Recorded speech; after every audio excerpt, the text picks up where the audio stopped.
현대미포조선 22년 상반기 실적을 스루풋 회계로 분석을 해서 진행하도록 하겠습니다. 매출은 29.4% 증가했고요. 영업 손실은 51%가 감소했습니다. 그러니까 실질적으로는 경영 성과가 개선이 되었다는 뜻이겠습니다. 하단에 나와 있는 내용 참조해 주시고요. 내용이 좋았다고 생각하시면 구독, 좋아요 꼭 부탁드리겠습니다. 1.5 배속을 보시기 바랍니다. 스루풋 손익 내용으로서 매출은 1조 8천억 원으로서 전년 동기보다 29.4%가 증가했습니다만은 매출에 비례하는 매출 재료비는 49.6% 거의 50%가 증가를 해버렸습니다. 그래서 스루풋은 2.8%밖에 금액상으로는 증가 안 했고요. 스루풋율은 8.9%가 하락을 했습니다. 운영비용은 10%를 줄였습니다.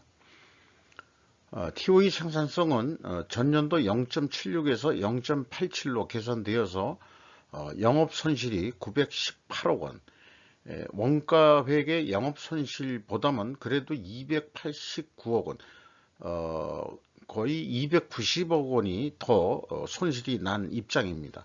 이것은 역시 미천구 공사 성격인 계약자산이 크게 증가했기 때문입니다.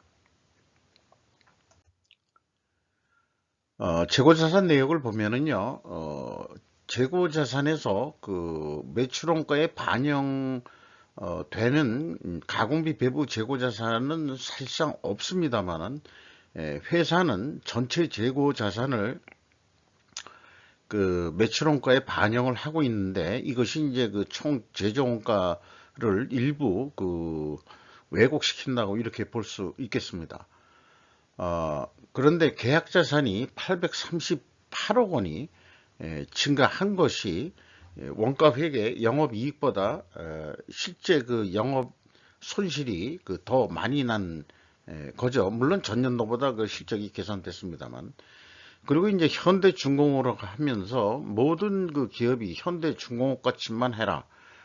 수주사항에 대해서는 그렇게 계속 제가 홍보를 하고 있는데, 현대미포조선은 이제 현대중공업, 한국조선해양의 같은 자회사이기 때문에, 수주잔고 공시하는 내역을 보니까, 양식은 뭐 똑같습니다만은, 이 기납품액이라는 게 이제 이 매출액하고 일치를 해야 되는데, 현대중공업은 일치합니다만은, 이 말하자면은 수주 잔고가 준 기납품액이 더 많이 줄었고요. 매출에 반영된 것은 95억 원이 적은 1조 8천억만 반영이 됐습니다. 그래서 95억 원이 왜 차이가 나는지 이거에 대해서는 이유를 잘 알질 못하겠습니다. 과연 이게 구체적으로 무엇인지 이게 좀 현대미포조선한테 조금 좀 아쉬운 입장이 되겠어요. 비용의 성격적 분류에서 매출원가 이 재료비는 45.9%가 증가했고요. 운영비용은 10%를 줄였습니다.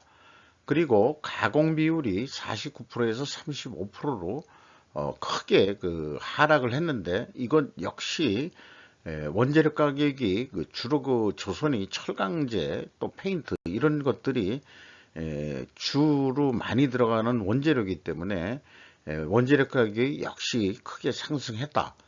이렇게 보겠습니다. PQ 총 제조 비용의 차이는 요거는 이 스루프 쪽에서는 계약 자산을 포괄 제공 성격으로 인식한 금액의 차이가 되겠습니다. 운영비용은 인건비 중에서 인건비가 1299억 원이 집행이 됐습니다. 직원 수가 조금 54명 증가했고요. 평균 임금이 6개월에 4,250만 원, 연간 한 8,500만 원 예상이 됩니다. 재고자산 회계 및 매출원가 투명성 검증 2단계 계약자산 증감액을 가감하면은 일치를 합니다. 그리고 전체 재고 자산의 증가액도 일치를 합니다. 이렇게 2단계, 3단계가 투명하게 검증이 됨으로써 모범적인 그런 또 그룹 속에 모델 속에 들어간다고 할 수 있겠습니다.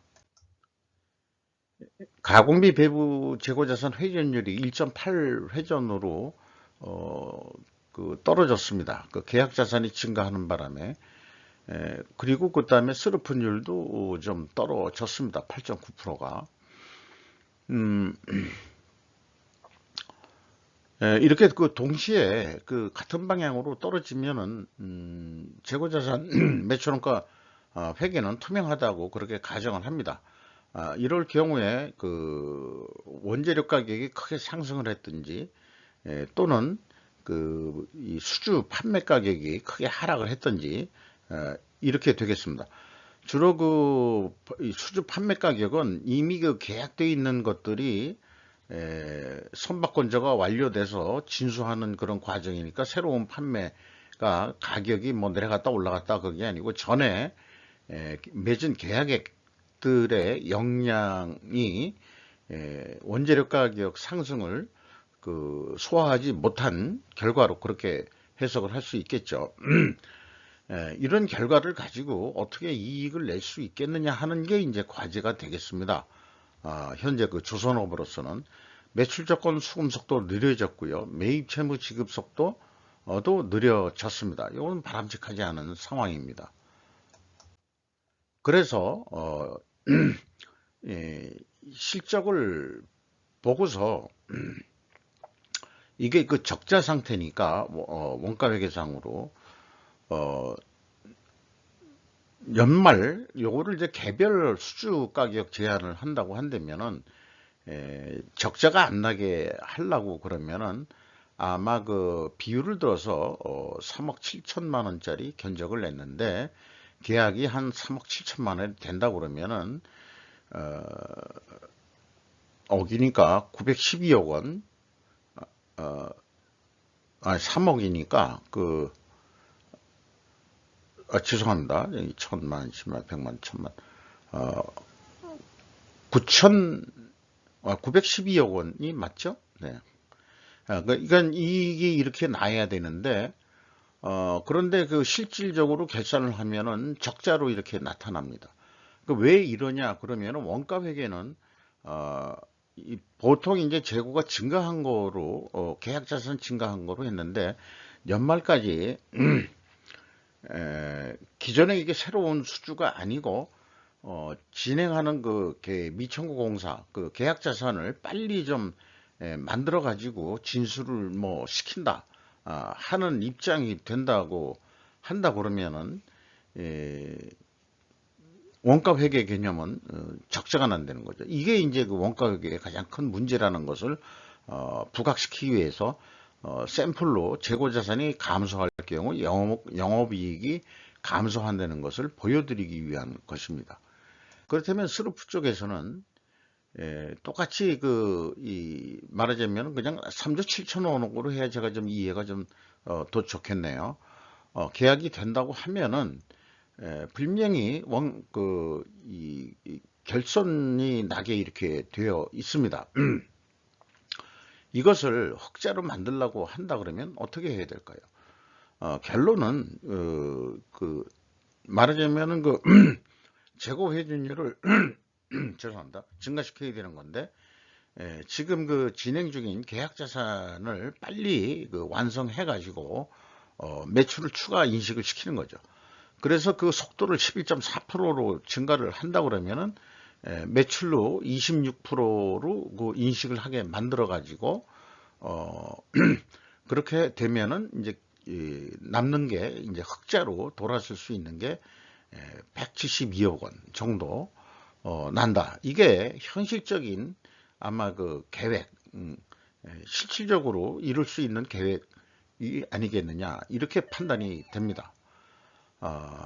이상 간단하게 현대 미포조선에 대해서 상반기 실적을 분석하고 연말 매출에서 이익을 내려면은 결론은 현재 진행 중인 미청구 공사 성격인 계약 자산의 진도를 빨리 해서 매출로 인식해야 된다. 추가적으로 그런 말씀을 드리도록 하겠습니다.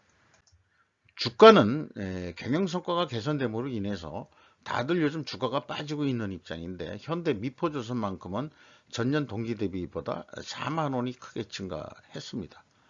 장부 가격 대비 202%나 됩니다. 현대 미포조선에 대해서 시중에서는 좀 긍정적으로 보는 측면이 많은 것 같습니다. 이상 마치도록 하겠습니다.